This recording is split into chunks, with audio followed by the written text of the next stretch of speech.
Alright, I've finally gotten around to making a follow-up video to my 2005 Honda Pilot compression test and valve leak down test video.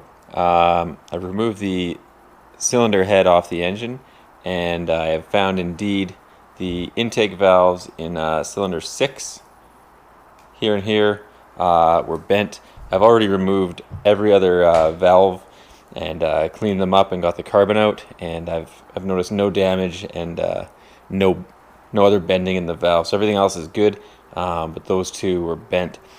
A couple of things I'd like to point out is this tool here for compressing the valve springs was absolutely necessary. I got it off Amazon. I'll throw a link in the description. It's the only tool I found that could actually easily compress the valve springs in the J35 series Honda engine that I have. So if you have a 6-cylinder engine from Honda or probably Acura as well, and you need to remove a valve, this thing, not only is it extremely cheap, but it works very well. I mean, the quality of the tool is probably lacking, and it feels cheap, but it does the job. A couple other things I picked up was valve grinding compound, a simple hand valve lapping tool, some assembly lube, and here's the two new valves that I'll be lapping in and installing.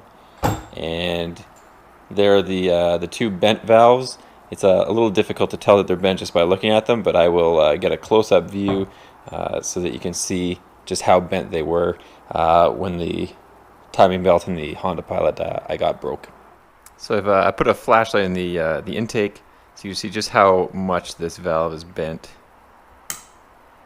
You see right in there all sorts of light coming through. And here's the new one. And here's the other valve. It's not as bad.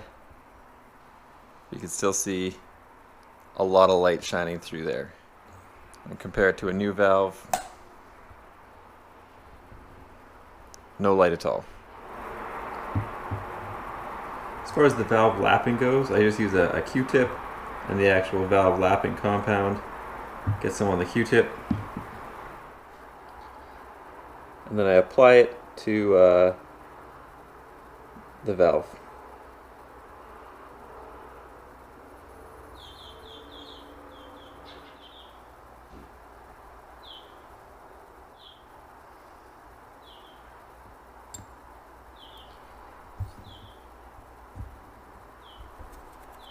Insert the valve.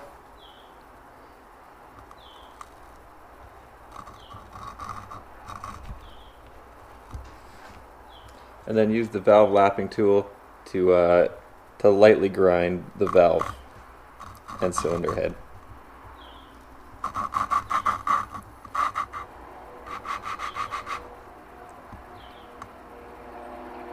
You notice initial grinding once you insert the valve, and slowly that'll go away. Once it goes away, just lift it up, place it down, and regrind.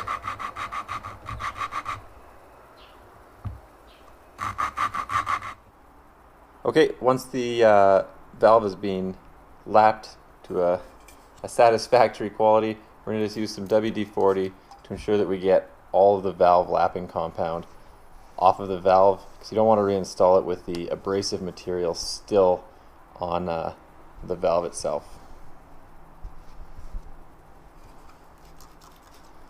Here's the valve that was lapped on the right, and the one that hasn't been lapped yet on the left, and you can see the one on the right has sort of much shinier, freshly exposed metal look to it than the one on the left.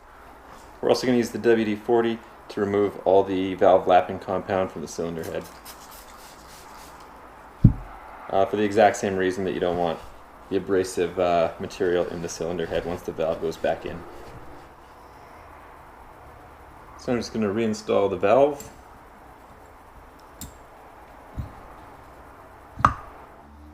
Now reinstall the valve spring.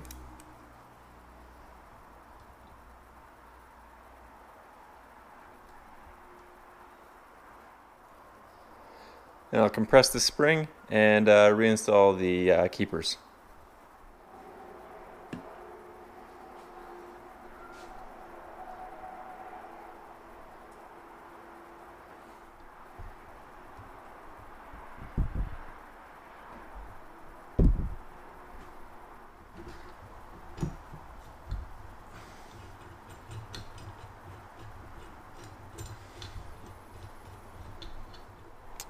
And there it is, reinstalled, and you can see the keepers are now holding the valve in place.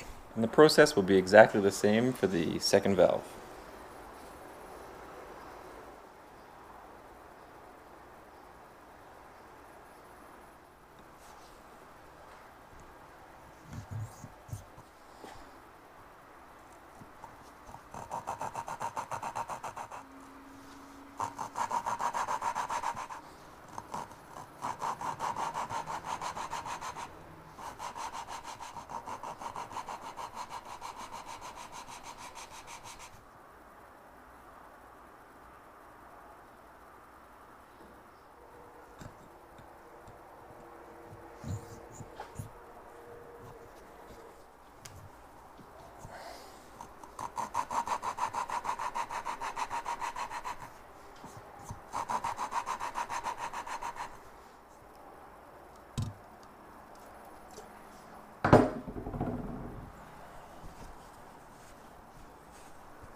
So there's everything reinstalled. My next steps are to reinstall the rockers, reinstall the cylinder head back into the engine, adjust the valves, and essentially put everything back together. Thanks for checking out my video, and stay tuned. We'll see if this Honda Pilot will start back up.